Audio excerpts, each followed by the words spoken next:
فاصلوں کو الحمدللہ رب العالمین والصلاة والسلام علی سید المرسلین اما بعد فاعوذ باللہ من الشیطان الرجیم بسم اللہ الرحمن الرحیم پڑھیے الصلاة والسلام علیک یا رسول اللہ وعلی آلک واصحابک یا حبیب اللہ الصلاة والسلام علیک یا نبی اللہ وعلی آلک واصحابک یا نور اللہ۔ درود پاک پڑھنے کے بے شمار فضائل و برکات ہیں اور بہت ہی خوبصورت واقعات فضائل درود میں ملتے ہیں۔ تو آج جو میں نے آپ کو واقعہ سنانا ہے، یہ واقعہ بڑا ہی عجیب و غریب بھی ہے اور بڑا ہی ایمان افروز بھی ہے۔ یہ واقعہ ابو عبداللہ عبد الرسا رحمۃ اللہ تعالی علیہ نے اپنی کتاب تحفہ میں تحریر کیا، اور اس واقعے کو سعادت الدارین میں بھی تحریر کیا گیا۔ واقعہ کچھ یوں تھا کہ ایک شخص بڑا نیک تھا، پرہیزگار تھا، مگر غریب بھی تھا، بال بچوں والا تھا۔ ایک رات جب اس کی آنکھ کھلی، تھوڑی دیر نیند کرنے کے بعد، تو دیکھا بچے رو رہے ہیں۔ بچوں کو پوچھا کیا وجہ ہے؟ بچوں نے کہا کہ کھانا نہیں کھایا ہے، بھوکے ہیں، فاقہ ہے۔ اب وہ نیک شخص ہے، عبادت گزار ہے، مگر بچے فاقے سے ہیں۔ کیا شاندار تربیت تھی اس کی اور اس کے بچوں کی۔ اس نے کہا ایسا کرو، سب میرے قریب آ جاؤ۔ بیوی بچوں کو جمع کیا اور کہا چلو مل کر نبی پاک پر درود پڑھتے ہیں۔ کھانا نہیں ہے، ہاتھ تنگ ہے، سرور کائنات علیہ الصلوۃ والسلام کی بارگاہ میں درود و سلام کا نذرانہ پیش کرتے ہیں۔ ساری دنیا خواندی ہے خیرات مدینے دی، ہمارا بھی کام ہو ہی جانا ہے۔ وہ درود پڑھتے لگے۔ درود پڑھتے پڑھتے اس نیک شخص کی آنکھ لگ گئی۔ آنکھ تو کیا لگی، آنکھیں بند ہوئی، قسمت جاگ اٹھی۔ پیارے آقا علیہ الصلوۃ والسلام خواب میں تشریف لائے۔ سرور کائنات علیہ الصلوۃ والسلام نے فرمایا کہ ایسا کرو، فلاں تاجر بزنس مین کے پاس جاؤ جو مجوسی ہے، مجوسی کہتے ہیں آگ کی پوجا کرنے والے، اس کو میرا سلام دینا اور اس کو کہنا کہ نبی پاک نے یہ فرمایا ہے کہ جو اللہ نے تمہیں مال دیا ہے اس میں سے میری مدد بھی کرو، اور تمہاری یہ جو دعا ہے وہ قبول ہو گئی ہے۔ یہ شخص اٹھا اور حیران ہوا کہ خواب میں تو پیارے آقا ہی تشریف لائے ہیں۔ یہ ایک آج مسئلہ بھی سمجھ لیں کہ جس نے، علماء کہتے ہیں جس نے نبی پاک کو خواب میں دیکھا اس نے حق دیکھا، کیونکہ پیارے آقا کی شکل میں شیطان نہیں آ سکتا۔ پیارے آقا کا دیدار ہوا ہے، سمجھ لو واقعی نبی پاک کا دیدار ہوا ہے۔ مگر یہ پزلڈ ہو گیا کہ پیارے آقا مجھے کسی غیر مسلم کے پاس سلام دے کر بھیجے، آگ کے پوجا کرنے والے کے پاس۔ دیر از سم تھنگ رانگ۔ دوبارہ سو گیا، درود پڑھتے پڑھتے دوبارہ سو گیا۔ پیارے آقا علیہ الصلوۃ والسلام خواب میں پھر تشریف لائے۔ فرمایا کہ جاؤ اس مجوسی سے کہو کہ نبی پاک نے تمہیں سلام دیا ہے۔ آقا نے فرمایا میری مدد کرو، اور دیکھو جو تم نے دعا مانگی تھی وہ دعا قبول ہو گئی ہے۔ اب یہ پھر حیران، صبح اٹھا اور اب کہا پیارے آقا دو بار تشریف لائے ہیں۔ تلاش کرتا کرتا کرتا اس مجوسی کے گھر پہنچ گیا۔ وہ تو one of the big business man تھا، بہت بڑا اس کا گھر تھا، بہت سارے نوکر چاکر تھے۔ یہ بندہ ادھر گیا اور جا کر اس مجوسی سے کہتا ہے میں آپ کے لیے ایک میسج لایا ہوں، لیکن ذرا اکیلے میں بات کرنی ہے۔ اس نے سب دوست نوکروں کو دور کر دیا، کہا آؤ کیا بات کرنی ہے؟ کہا حضور میسج یہ ہے کہ میں اپنے نبی کا میسج لایا ہوں اور انہوں نے آپ کو سلام ارشاد فرمایا ہے۔ وہ مجوسی کہتے تمہیں پتہ نہیں ہے میں مسلمان نہیں ہوں، میں تمہارے نبی کا کلمہ نہیں پڑھتا، میں تمہارے نبی پر ایمان نہیں لایا، میرے لیے سلام کیسے آ سکتا ہے؟ کہا صرف سلام نہیں لایا، کچھ اور بھی پیغام لایا ہوں۔ کہا اچھا اور کیا پیغام ہے؟ کہ نبی پاک نے فرمایا جو دعا ہے وہ دعا قبول ہو گئی ہے، اور آقا نے یہ بھی فرمایا ہے کہ اپنے مال میں سے کچھ میری مدد کرو۔ مجوسی کہتا ہے اچھا اب میرے ساتھ اندر آؤ۔ اس کا ہاتھ پکڑا، کمرے میں لے گیا۔ جیسے ہی کمرے میں داخل ہوا، اس کے ہاتھ پر ہاتھ رکھ کے کلمہ پڑھتا ہے، اشہد ان لا الہ الا اللہ واشہد ان محمدا عبدہ ورسولہ۔ یہ نیک شخص حیران کہ واٹس ہیپن، کیا ہو رہا ہے؟ کوئی بات نہیں، اور کلمہ پڑھ لیا۔ اس نے اپنے سارے نوکروں کو بلایا، کہا دیکھو سارے بزنس کرنے والوں کو بلایا، میں مسلمان ہو گیا ہوں، تم میں سے جو مسلمان ہوگا اس کے ساتھ کاروبار کروں گا، میرا جو نوکر مسلمان ہوگا اس کے ساتھ اس کو اپنے پاس رکھوں گا، ورنہ سب سے کام کاج ختم۔ سب نے کہا جب آپ مسلمان ہو گئے تو ہم بھی مسلمان ہو جاتے ہیں، کلمہ پڑھ کر سب کے سب مسلمان ہو گئے۔ اپنے بیٹے کو بلایا، کہا بیٹا دیکھو میں ایک اکلوتا ہی بیٹا تھا اس کا، کہا بیٹا میں مسلمان ہو گیا ہوں، کلمہ پڑھ لیا ہے، اگر تم میرے بیٹے مسلمان ہوتے ہو تو میرے بیٹے ہو، مسلمان نہیں ہوتے تو آج سے تیری میری راہیں جدا۔ کہتا بابا جان آپ میرے والد ہیں، میرے بڑے ہیں، آپ نے صحیح سمجھا ہوگا، آپ نے کلمہ پڑھ لیا مسلمان ہو گئے، میں بھی کلمہ پڑھ کے مسلمان ہوتا ہوں۔ بیٹا بھی مسلمان، اب اس کی ایک ہی بیٹی تھی، بیٹی کو بلایا، اس کو بھی مسلمان کر دیا۔ وہ جو شخص پیغام لایا تھا وہ شاکت، وہ کہتا ہے پہلے مجھے تو بتاؤ ماجرا کیا ہے، آپ سبھی کلمے پڑھنے شروع ہو گئے ہیں، سب مسلمان ہونے شروع ہو گئے، what is the reason, secret کیا ہے، راز تو بتا دو۔ کہتا اب بتاتا ہوں راز کیا۔ مجوسی جو ہیں، یہ کتاب میں جب میں نے واقعہ پڑھا تو وہی مجھے مجوسیوں کا ایک عقیدہ پتہ چلا، آپ کو بھی شاید پہلی بار پتہ چلے گا۔ جو آتش پرست ہوتے ہیں ان کے عقیدے میں، ان کے بلیف میں یہ اجازت ہے کہ بھائی بہن کی شادی ہو سکتی ہے۔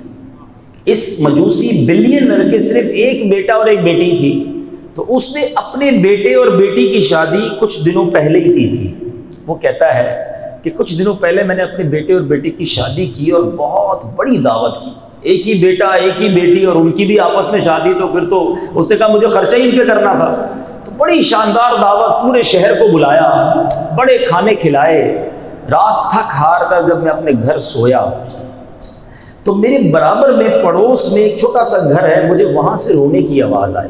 میں نے کان لگایا کہ کون رو رہا ہے، تو چھوٹی چھوٹی بچیوں کی آواز آئی کہ امی جان ہمارے پڑوسی نے ہمارے ساتھ اچھا نہیں کیا۔ تو ماں نے کہا بیٹا کیا اچھا نہیں کیا؟ کہ دیکھیں امی جان پورے شہر کو بلایا، اتنے مزے مزے کے کھانے بنائے، ہم کئی دنوں سے بھوکے ہیں، ہمیں کھانے کی خوشبو بھی آئی، مگر اس نے نہ ہمیں دعوت دی نہ ہمیں کھانے پر بلایا، اور ہم نبی پاک کی اولاد میں سے ہیں، آل رسول ہیں، مگر ہمارے پڑوسی نے ہمارا خیال نہیں رکھا۔ اور مجوسی کہتا ہے میرے دل میں خیال آیا کہ میں نے سارے شہر کو بلایا، پڑوسیوں کو بھول گیا۔ ٹھیک ہے میں مسلمان نہیں ہوں، مگر مسلمانوں کے نبی کی اولاد میرے برابر میں رہتی ہے، اور ان بچیوں نے رات کا کھانا کئی دنوں سے بلکہ کھانا نہیں کھایا۔ کہتا میں نے جلدی جلدی اٹھا، کھانا پیک کیا، جوڑے لیے، کچھ پیسے لیے، اور میں راتوں رات ان کے گھر پہنچ گیا۔ جا کر میں نے وہ سامان پیش کیا، تو ماں کہتی ہے بیٹا دیکھو تمہارا پڑوسی کھانا لے کر آیا ہے، مگر وہ بیٹیاں کہتی ہیں امی جان ہم ایک غیر مسلم کے گھر کے کھانا کیسے کھا سکتی ہیں، ہمیں تو یہ کھانا حلال نہیں ہے۔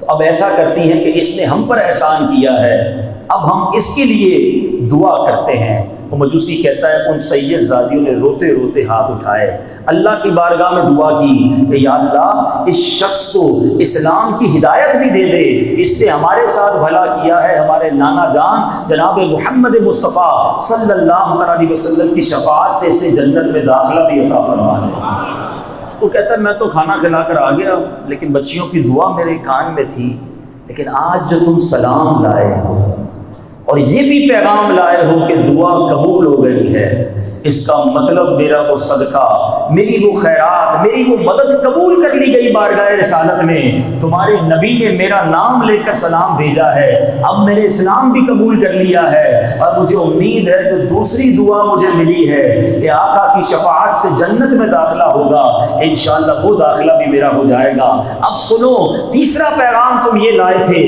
کہ میں نے تمہاری مدد کرنی ہے، میں نے اپنے بیٹے اور بیٹی کی شادی جب کی تھی، اب تو یہ مسلمان ہو گئے، دونوں میں جدائی ہو گئی ہے، 50% تو میں نے بچوں کو اپنی جائیداد دے دی، اب بقیہ 50% جو ہے یہ سارا مال میں تمہیں اللہ کی راہ میں خیرات کرتا ہوں۔ تو غریب شخص خوشی خوشی گھر آتا ہے۔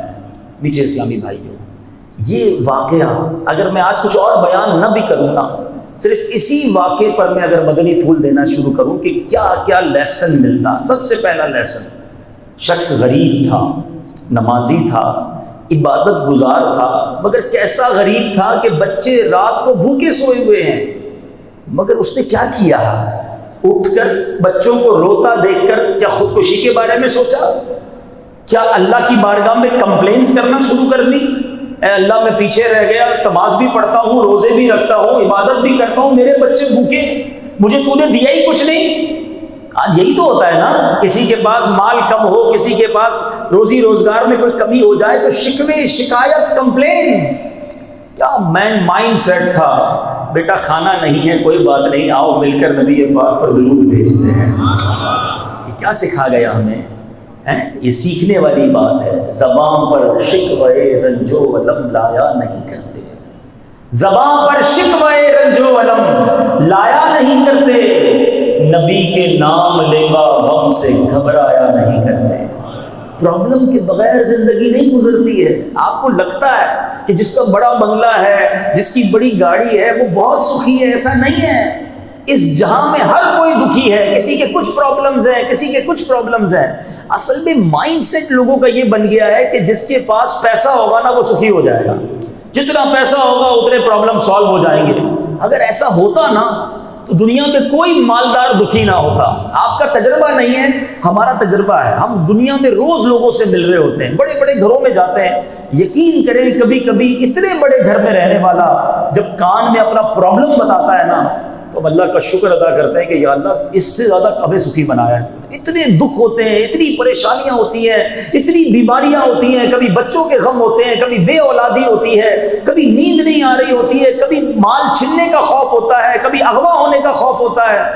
یہ نہ سمجھو کہ سارے سخی ہیں میں دکھی ہوں۔ صحیح بتاؤں، ایک میں آپ کو چیلنج کرنے جا رہا ہوں۔ جیسی آپ لائف گزار رہے ہیں نا، ایسی لائف گزارنے کے، ایسی زندگی گزارنے کے کروڑوں لوگ خواب دیکھ رہے ہیں۔ جی جناب، ٹھیک ہے آپ بیمار ہیں، ٹھیک ہے آپ غریب ہیں، آپ میں سے کوئی قرضے میں بھی آیا ہوگا، کوئی ایسا بھی ہوگا جو کرائے کے گھر میں رہتا ہوگا، میرا کوئی ایسا بھائی بھی آیا ہوگا جس کے پاس کنوینس نہیں ہوگا اور وہ سوچ رہا ہوگا کہ کیا ہو گیا مولانا صاحب کو، کہہ رہے ہیں میری جیسی زندگی گزارنے کے خواب۔ جی جناب، جو لائف آپ گزار رہے ہیں، آپ جیسی زندگی گزارنے کے خواب کروڑوں لوگ دیکھ رہے ہیں۔ اب میں ثابت کرتا ہوں کیسے۔ آپ اور میں سب چل کر مسجد میں آئے ہیں، کئی ایسے ہیں جو چل ہی نہیں سکتے ہیں۔ آپ اور میں یہاں سے واپس اپنے گھر جائیں گے، ٹھیک ہے نا؟ کئی ایسے ہیں جن کے پاس گھر ہی نہیں ہے۔